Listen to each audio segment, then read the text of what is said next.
तर आज मला अचानकच ऑफिसने सांगितलं होतं की धुळ्याला जायला. तर त्याच्यामुळे मी लगेचच रेड बसवरती माझी सीट बुक केली आणि त्यानंतर मी लगेचच घरी गेलो धावत-धावत. बॅग घेतली आणि बॅग भरून मी लगेचच संगमवाडी खड्डा पार्किंग 2ला गेलो. कारण विदर्भात जाणाऱ्या सर्व बसेस ह्या इथंच लागतात. त्याच्यामुळं मी लगेचच इथे आलो. आतमध्ये आलो. आतमध्ये आल्यानंतर माझी सीट बघितली तर एकदम व्यवस्थित क्लीन होती. कशाचाही वास येत नव्हता. उशी वगैरे किंवा ब्लँकेट वगैरे एकदम व्यवस्थित. आणि त्यांची सर्व्हिस पण खूप चांगली आहे. मी दरवेळी धुळ्याला कधीही जातो तर यांच्याच बसमधून शक्यतो जातो की जेणेकरून काही प्रॉब्लेम नसतो.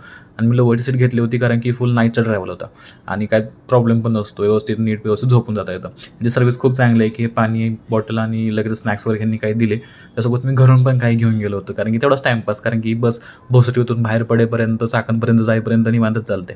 1-1.5 तास तिथपर्यंतच लावतात. पण ठीक आहे. तिथे लगेच पुढे गेल्यानंतर काही वेळाने बस थांबली नाश्त्यासाठी डिनरसाठी. नंतर सर्वच ह्यांच्याच बसेस सुरू होत्या साईरामच्या आणि हा तिकडचा ॲक्च्युली ब्रँड पण आहे. नंतर मी लगेचच झोपून गेलो. बस.